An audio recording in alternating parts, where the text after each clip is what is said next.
Vernice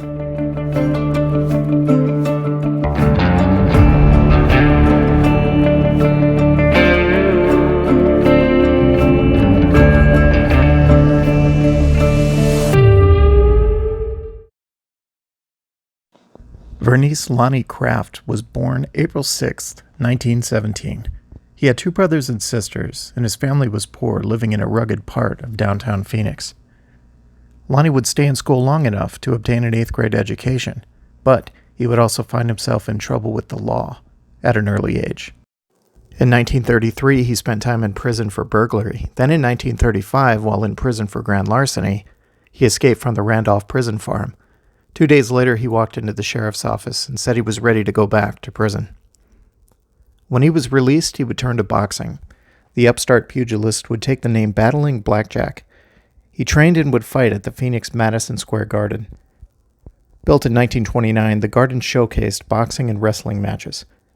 Rocky Marciano, Max Baer, Jack Dempsey, and Joe Louis are just a few of the big names who fought at the Garden. He would win his first 4 bouts, and had a total of 16 matches from 1938 through 1940, winning half of those. But a conviction for robbery would send him back to Florence Prison for 7 to 15 years. After his release, he would resume his boxing career, and in 1948 he would win his first match back. But the rust he accrued was a little too much, and he would lose the next 2 matches.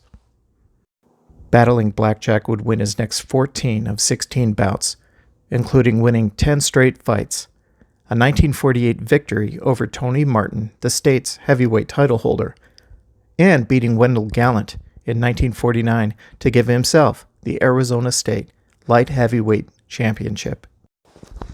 Arizona Republic sports editor Frank Gianelli would say of Battling Blackjack, "He's deadly off the ropes, and he came off them like a slingshot." Another reporter would describe him and say he packed a potent wallop. Although he retired in 1950, Lonnie Kraft would fight a few more times, with his last match coming in 1954, a loss to Zora Fali. He would finish his career with 27 wins and 17 losses. Lonnie Kraft would continue to stay in Phoenix, and he found work as a mason tender. In 1955, he married Virginia Cook. The 28-year-old Phoenix native was a graduate of Carver High School, and she worked as a contometer at the Dispatch Laundry. Lonnie was married twice before, and he never had any children. Both ended in divorce, and unfortunately, this marriage would have the same result, as Virginia would file for divorce just 1 year later. A few months after the divorce was finalized, on March 6, 1957, Lonnie would withdraw some cash and use it to purchase a gun. He would walk into Dispatch Laundry and ask his ex-wife Virginia to talk at the cafe across the street. She agreed, and Lonnie walked across the street and entered the Fountain of Youth Cafe, and waited for her arrival. He would sit at the counter and order a sandwich and coffee. Virginia entered the cafe a few minutes later, and she would sit next to him. She placed an order, and Lonnie would do his best to try to reconcile with her. But Virginia would decline, saying something along the lines of, "Phoenix isn't big enough for the both of us." At that point, Lonnie would stand up and say, "Then we'll go together," pulling out his gun and firing as she sat on the stool. She was hit 3 times in the back, falling to the floor. He would continue firing. As the shots rang out, everyone scattered, including one customer who was hit by bullet fragments. Standing over her body, Lonnie was quoted as saying, "She's gone now, and I don't care," before turning the gun on himself, shooting himself in the chest. He would actually be able to reload and shoot himself one more time. He would survive his wounds and was in critical condition, but he recovered completely after a few weeks. Lonnie Kraft would be charged with first-degree murder, and his trial was set to begin on June 5th, but his defense team was granted a continuance so he can get a psych eval as part of his insanity plea.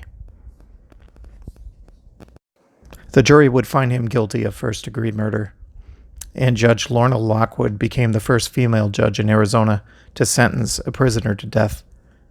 When she said, "May God have mercy on your soul," he responded, "Thank you, Judge," and showed no emotion.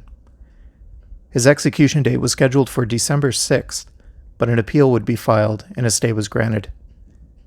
His case was rejected by the Supreme Court of Arizona, and the Arizona State Board of Pardons and Paroles refused to commute his death sentence to life imprisonment. On March 7th, 1959, the warden entered Lonnie Craft's cell. Having had his unusual last request granted, he stood up as if entering a championship bout, looked the warden in the eyes, and said, "I'm ready, warden. If you gotta go, you gotta go. God bless you."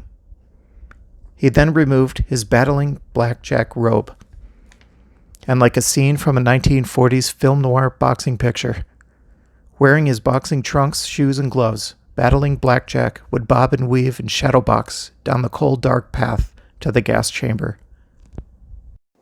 Witnesses would say that even as the gas was taking effect, he was still moving his arms in jab and punching motions as if getting in his last shots before the final bell. Lonnie Kraft was pronounced dead at 5:05 a.m. He would be cremated. He was survived by his two sisters. He was 42. Virginia Cook was survived by her parents, 5 sisters, and 5 brothers. She is buried in Greenwood Memorial Lawn Cemetery in Phoenix. She was 30. Here are the locations as they appear today. The Fountain of Youth Cafe on the right and Dispatch Laundry across the street, where Virginia worked, and Lonnie would ask her to meet him at the cafe. Both locations are still there after nearly 70 years.